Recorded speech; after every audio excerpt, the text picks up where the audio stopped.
जी ये नोट 7 में अक्सर ये प्रॉब्लम आती है। सर जी। मेरे पास एक फॉल्ट आया सर, मुझे रेडमी पे आकर स्टार्ट हो रहा है सेट। रेडमी पे आकर के रीस्टार्ट हो रहा है। देखिए क्या दुकान आपकी वहाँ चालू है क्या? सर चालू है दुकान मेरी, वहाँ पे मैं दुकान छोड़कर आ जाऊँगा आपके पास। अच्छा तो यहाँ से वेट करके सोल्यूशन दे रहा हाँ हूँ क्या? सॉल्यूशन दे रहा हूँ अरे दुकान। वाह यार, मतलब सेटअप तो बढ़िया है आपका पूरा। ये देखिए भाई, इसमें ये देखिए रेडमी पे आ रहा है, दिख रहा है आपको रेडमी, और रेडमी पर इस तरह के ये रीस्टार्ट हो गया। ठीक है, सिर्फ ओनली रेडमी पर। मतलब अब ये क्या हो रहा है, ये फर्स्ट लोगो पर है। तो अगर आपके पास मोबाइल में फर्स्ट लोगो आ रहा है तो सबसे पहला काम आपको सेट को फ्लैश करना।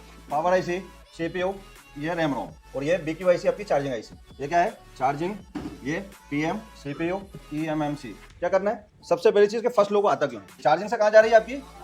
पावर में। पावर से कहाँ जा रही है भाई? CPU में। और CPU से कहाँ जा रही है? eMMC में। अब eMMC के अंदर जो भी डाटा स्टोर है, इसके अंदर दो चीजें, एक रैम और एक रोम, दोनों इसी के अंदर है। अब आपको इसको दो सप्लाई रैम को चाहिए और दो सप्लाई रोम को चाहिए। अब जब आपकी रोम जो होती है उसके अंदर इंटरनल स्टोरेज होती है, वो सारी रोम के अंदर होती है। अब जब स्टोरेज जो भी चीज इसके अंदर अपन ने मान लो सपोज करो कि आपके पास वीवो का सेट है। कौन सा सेट है?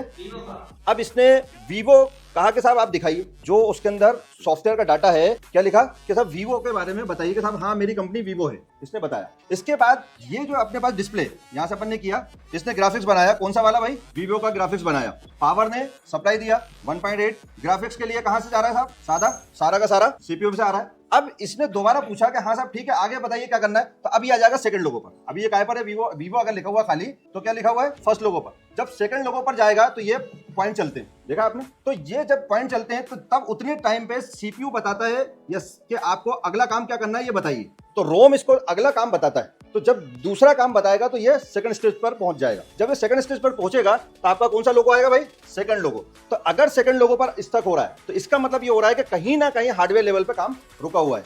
और फर्स्ट लोगो पर स्टक हो रहा है, इसका मतलब ये हो रहा है कि आपके पास इसमें जितना भी डाटा डाला हुआ था वो वीवो के आगे नहीं पहुंच पा रहा और वो करप्ट हो गया। क्या हो गया? करप्ट हो गया। उस कंडीशन में आपको रोम को फ्लैश करना पड़ेगा, मतलब सेट को आपको पूरा फ्लैश करना पड़ेगा, आपकी प्रॉब्लम सॉल्व हो जाएगी। मतलब आपके पास अभी जो सेट आया है उसको आपको पहला काम फ्लैश करना पड़ेगा, उसके बाद फिर सेकंड लोगो और थर्ड लोगो की बात आएगी। फिर मैं आपको आगे उसका बता ही रहा हूँ, आपका चल ही रहा है, आपका डेट सेट कैसे डायग्नोज होना है। ठीक है, चलिए बताइए आप फ्लैश करेंगे।